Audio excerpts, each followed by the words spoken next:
The Furies are a fighting family, but there's another thing they all have in common. They don't like Deontay Wilder. Not one bit. On Saturday night in Las Vegas, the American will seek revenge against Tyson and to reclaim his WBC world title belt that he lost in such devastating fashion last February. But the Bronze Bomber remains confident and has chillingly claimed the Gypsy King's life depends on how well he has prepared for their trilogy. Safe to say Fury's father John is not impressed with his comments, which have included claims that the British star cheated to earn a stoppage in their last fight, with accusations he put an egg weight inside his glove to inflict more damage. Whatever he says, I would not take it seriously, he tells Sportsmail. The man disgusts me, repulses me, because he's not a man. I don't like him at all. I'm not interested in what he's got to say. He's a big kid. I don't listen to big kids, I listen to real proper men who talk sense. He's a man in theory. This fight is like you coming to fight me with a water pistol and I've got a shotgun. I'm going to win because I've got the shotgun, and that's where Tyson and Wilder is. He definitely won't hit Tyson unless he starts with 40 winks on the job. His 33-year-old son is full of belief too, but it hasn't been a straightforward camp for the unbeaten heavyweight.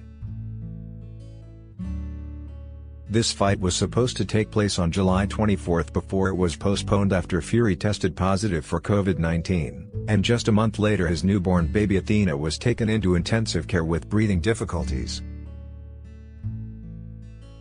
Thankfully she has pulled through, allowing Tyson to focus on the task at hand.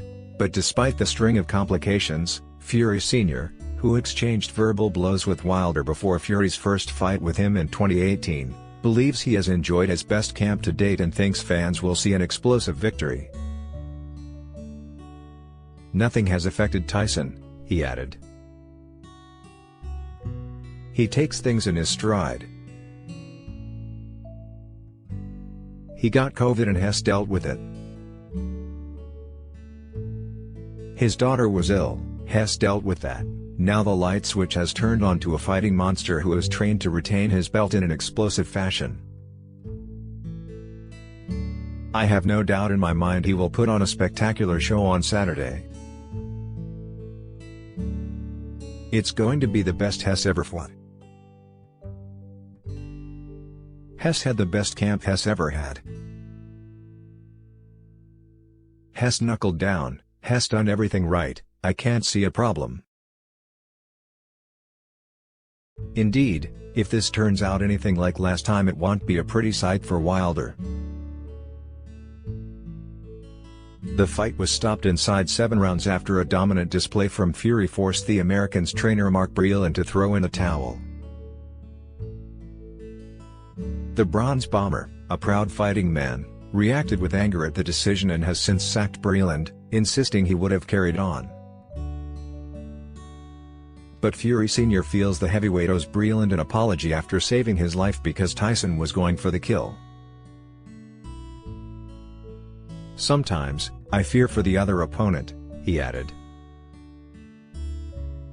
I do think that if it wasn't for Mark Breland, Deontay Wilder wouldn't be in this ring today because he would have been too badly damaged. Tyson was going for the kill. I know my children, he had that death wish in his eye.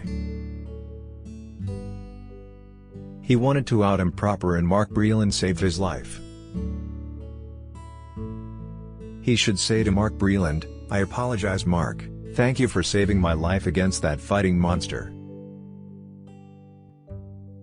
If he knew what he was getting on Saturday night, he wouldn't be there, he'd run and hide himself in Tuscaloosa somewhere and never be seen again, because believe me he's in a lot of trouble. The entire boxing community was gripped with anticipation that Tyson Fury could finally go toe-to-toe with British rival Anthony Joshua this summer. about in Saudi Arabia was all but agreed before a court arbitration ruled Wilder had the right to a third fight with the Gypsy King. With it went a lucrative bout that would have landed each fighter a £100 million payday, and that now looks a distant memory after Joshua lost his world titles to former cruiserweight king Alexander Usyk, his mandatory challenger.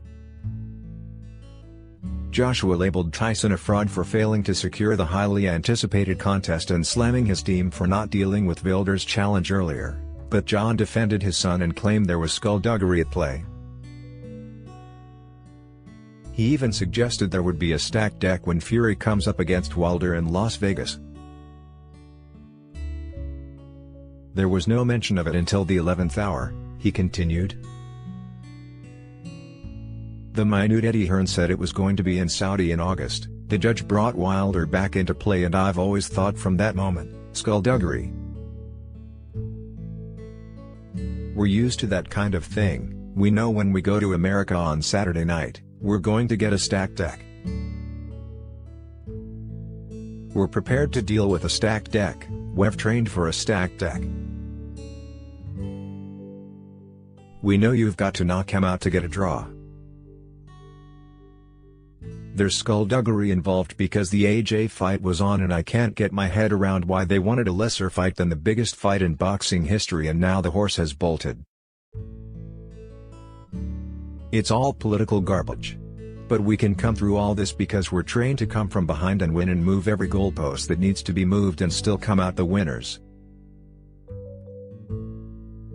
Should Tyson make his way past Wilder on Saturday, he faces the very real prospect of having to see off Usyk in the next year.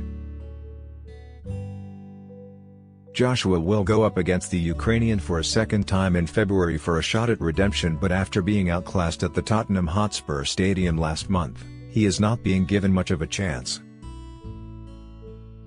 John still thinks Joshua can win his rematch to keep his fight with Tyson alive, if the Watford-born star uses his considerable power and transforms himself into a trench warfare warrior instead of boxing's poster boy.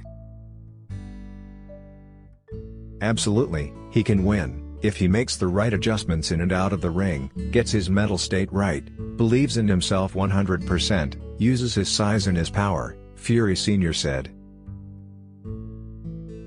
Take him into a dogfight, train to fight in the trenches, not to look good, not to be a poster boy. Turn yourself into a trench warfare warrior.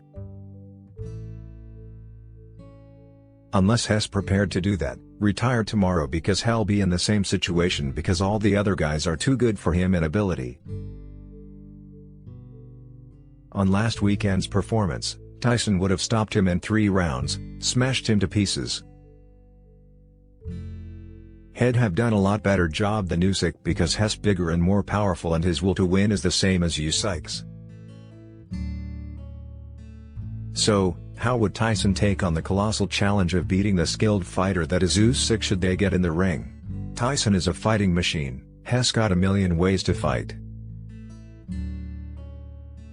He can adjust to any man's style. I've seen Usyk. Yes, Hess brilliant. His team's brilliant, but can he beat Tyson Fury? No, he can't, course he can't, and he knows he can't. Usyk goes to bed now knowing those belts are borrowed to him because the Gypsy King's still out there. Do I think Usyk stands a chance? No, Tyson is too far advanced, Hess too intelligent. There's no one out there who can touch Tyson at the minute. Untouchable? Joshua lost his claim as British boxing's golden goose last month. Now it's Fury's turn to show he is still the greatest heavyweight after more than 18 months out of the ring. On Saturday night we will find out.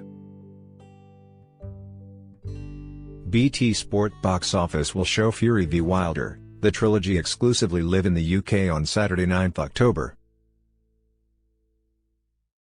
For more info go to www.bt.com/sportboxoffice.